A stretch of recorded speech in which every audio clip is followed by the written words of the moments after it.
Honorable Yusuf Banki was the former National Secretary of All Progressive Congress Aspirants Forum.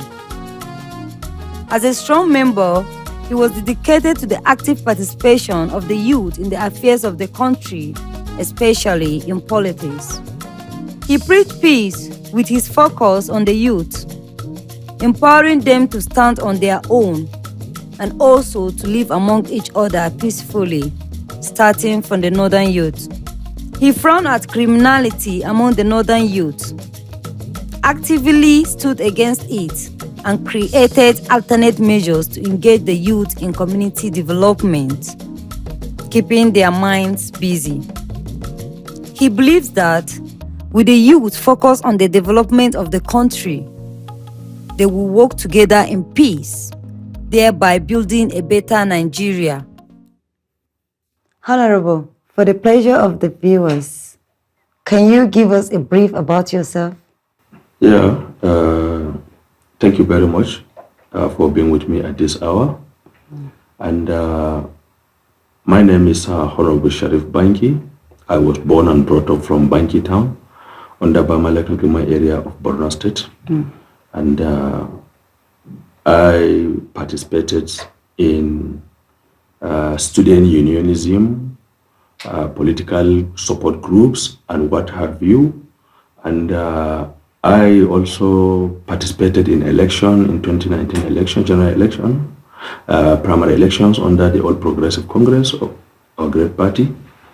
And by the grace of God, I remain the National Secretary of the APC Aspirants Forum, those that actually aspired for various positions across the country under the All Progressive Congress Party. And again, I participated in different party assignments, just like recent ones. I serve as the chairman of the Akwa Ibom State World Congress Committee, and I also serve as the chairman of the Akwa Ibom State Local Government Congress Committee. And even before then, I serve as secretary of the registration of Akwa Ibom States. And I have been very, very active in the party activities in Nigeria as it is now. And as a young man, I actually achieved a lot in the process and acquired a lot of experiences. And I think this is the brief experiences I have in summary in my own political journey. Honorable, what motivated your interest in politics as a youth? It's a very interesting question. Me, I believed in uplifting others. And those people that are serving, most of them, they don't want other people to even get education, not because of any other thing, but to prevent them from even taking part in the administrations of governance. And they will continue to prevent them until when their own children that went to overseas to study, or either to went to some best schools to study, they will also come and succeed their parents, and they will also continue. And that's how they will continue enslave those young people that do not have opportunity to go to school. And you can imagine that the generations upon generations that they will be leaving behind without even knowing what is actually good for them in their lives. These are the things that is actually bothering us as a country right now. So my interest, one, I know, okay, for example, now, you see somebody in the village that lack potable drinking water or either lack basic necessity of life will be saying, look, we don't have water to drink, and he is busy blaming the president of the country, not minding that the person have a House of Assembly member, the person have House of Representative member, the person have senator that is represented the senatorial districts, and the person have a governor, local government chairman, and other political appointees. So as you can see, those people, each and every elected member or those people I just mentioned now have their own responsibility. Can you tell me, is there any time when federal government denied any local government or state their allocations? No, they give them their allocations. They give them their federal state allocations. They give local government allocations. did we ever sit down and think to ask those people questions? Why are they taking our own allocations? Local government receive 150 million, 200 million naira every month. What are they doing with such money? State receive 7 billions, 8 billions, 5 billion, some state even more than that. What are they been doing with such money? Again, House of Assembly member is saddled with responsibility of looking into the needs of his constituents and then move a motion at the floor of the chamber and call on the attention of the state government to urgently provide the basic necessity of life, primary healthcare facilities, potable drinking water, a school, enrolling the vulnerable children to schools and what have you. Then they will now accept and send their legislative communication to the executive arms of government for them to implement and then and to lobby and what have you. So me, Sherrif Banki, I know all these responsibilities. I serve in the National Assembly as a senior legislative aide to a honorable member. And in fact, I serve even as his campaign DG. I knew what is actually happening there. So the problem is some people are not even in the National Assembly to represent their people. They are there to represent themselves and their family. I'm not saying it's only me that can do all it. We have a lot of young people that are equipped with vast knowledge and also big hearts that are so much disturbed with the way and manner our young people were actually misused, wasted. Banditry, you go there, you will not see an old man. Before you see one old man as a bandit, you will count more than 1,000 young people. Boko Haram, before you see one old man, you will count more than 1,000 young people. Kidnappers, before you see one old man, you will count more than 1,000. Why did we got it wrong? Is that how we continue as a country? A country of over 200 million people with over 60% young people in the country? So people like me and others should come out and participate actively in making sure that we partake in the process of lifting our fellow young people to contribute their best in the interest of this country, to develop our own country where we do not have any other country other than Nigeria. What do you think is the role of youth and women in peace building, especially in Nigeria? Well, this is a very tough question for a youth in Nigeria. The most difficult stage for a person in Nigeria is being a youth. And I had a lot of experiences in my life as a young person in Nigeria, and especially in the political participation process, where I believed if you want to teach somebody how to drive a car, you will not keep the person at the back or either at the passenger side to teach him how to drive, but rather to keep him on the driver's seat and guide him how to drive the car successfully. And this is how the person can learn it easily. But unfortunately, in Nigeria, Nigerian politics is entirely different from the rest of the world, where they all kept on telling us that we are the leaders of tomorrow.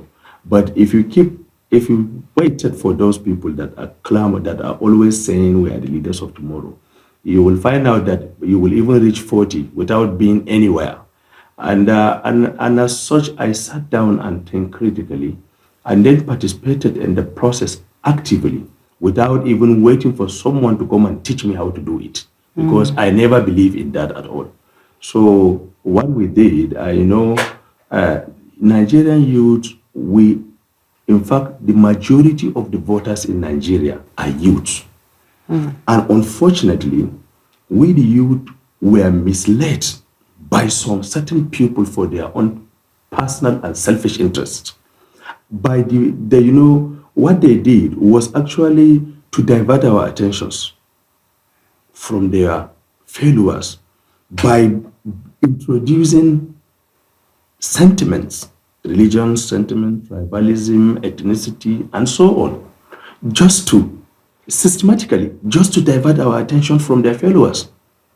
Those people actually fell to fulfill their responsibilities in providing the dividends of democracy, providing infrastructures, providing the basic necessity of life to the masses at the grassroots.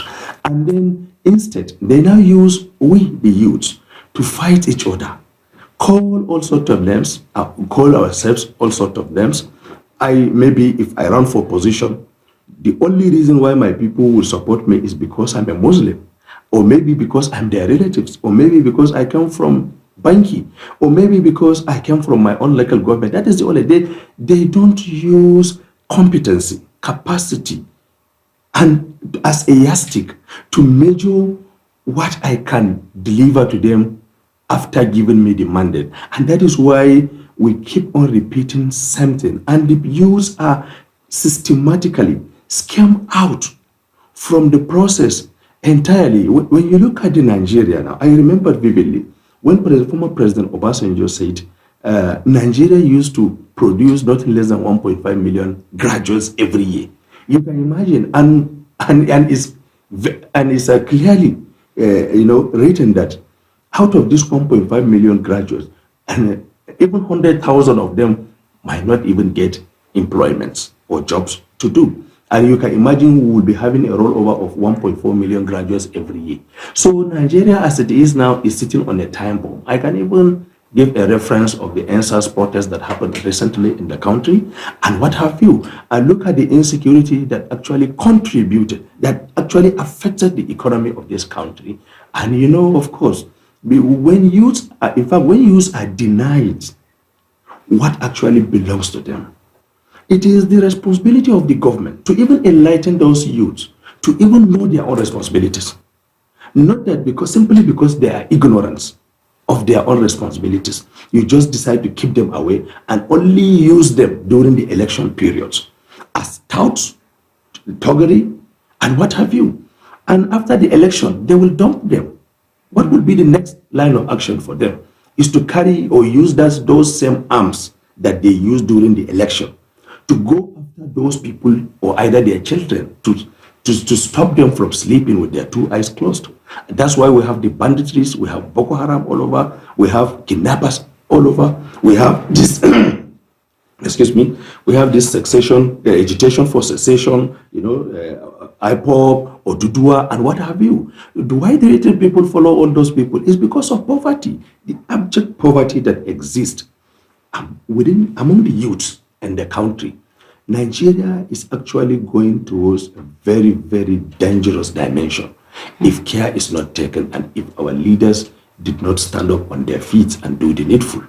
And by doing that, not that you will expect a leader cannot appoint an old man and to expect that old man to know the problems of those young people. If they want to achieve the goals or either aims and objective in uplifting those young, unemployed or vulnerable young people we have in the country, they must appoint the young people that actually knows what is actually bothering them, what the young people actually need or want in the country, not the way we are having it as it is, or even then. Honestly speaking, from 1999 to date, youths are, honestly, in all fairness, youths are denied completely. Youths are denied completely. These are burning issues that the federal government of Nigeria need to look into. Yeah, definitely. Definitely. Honorable, we can see how the social media has taken a huge grip on the world. How do you think the social media can be effective for peace building in Nigeria? Thank you very much. In fact, this is one of the burning issues, one of the things that is always bothering me as a young man in Nigeria. So we, the young people, we are at the receiving end of the damages that will come. See, no matter how you insult somebody on social media or maybe you propagate lies, sometimes you see this WhatsApp line, you will be seeing pictures, maybe genocide in Rwanda. They will send it to you that some people were attacked in Jos or either in Kaduna or maybe in Borno or somewhere else. I saw it several times. You see pictures maybe in Zambia, you see pictures, maybe incidents that took place in Philippines or incidents that took place in another country or maybe even in another continent entirely. They will now say it just happened in Nigeria like that, and they, do it. And again, even the media outlets that we have, the social media outlets that we have in Nigeria, they also contribute negatively. Instead for them to verify all their informations that they get from their own sources, they don't do that. All they care is to get the attention of the people, to just log in and to read their own information. You will maybe see now, example now, if there's attack, God forbid, maybe in Maiduguri now, the information, the way it will go viral, they will say Boko Haram took over Maiduguri. Boko Haram killed so people. Before they even get the information for official statement from the government of Borno State or even the government of Nigeria government or maybe the military, they will not wait for that. They will just go ahead and start sending all sorts of information and so on. These are the things that are actually misleading us. You will see today a reprisal everywhere. They attack Fulani people. The Fulani people will go and attack the farmers. The farmers will do this. And then people that never wanted Nigeria to succeed took advantage of that similar situation. And then now come out and taking advantage. Sometimes they even go and kill people. And they will give an impression that it's that particular people that kill so clad people. Then those people will now go on a reprisal mission. They will kill people. So that's how they do it. And do you know how they succeed? It's through media. Wow. It's through media. It's media that is helping them to achieve all these things. These media people or media outlets we have in this country, if they continue what they are doing as it is, they don't know. See, it's only when the country is safe that you will even have an environment to even do your businesses. It's only if you have peace before you can even have a place to even sleep. That's true. You can't sleep. You can't even drive your car if the country is not safe. You can't. So everything that all they are after is money. They traded our own peace with money. And that is why things are becoming worse in the country. And this issue of insecurity cannot be achieved without peace. Without peace, you cannot achieve it. So the media, honestly, as far as I'm concerned, to Nigeria, we need a total orientation from the government, from the religion leaders, from the traditional leaders, from our elders, from our parents as well. The parents also must take responsibility. Because if I can stop my own children, I see no reason why you cannot stop your children from propagating lies and also insulting people. It's not in our character to insult elders. That's true. Yes. Thank you, sir. Honorable, is there any law in Nigeria where people are forced to follow a particular religion? Well, Islam means peace. And there is no provision in Islam where it mandated or either to ask anybody to force anyone to join Islam or to become Muslim. No, no way. Every individual have his or her fundamental rights of being either Muslim or Christian or Buddhist.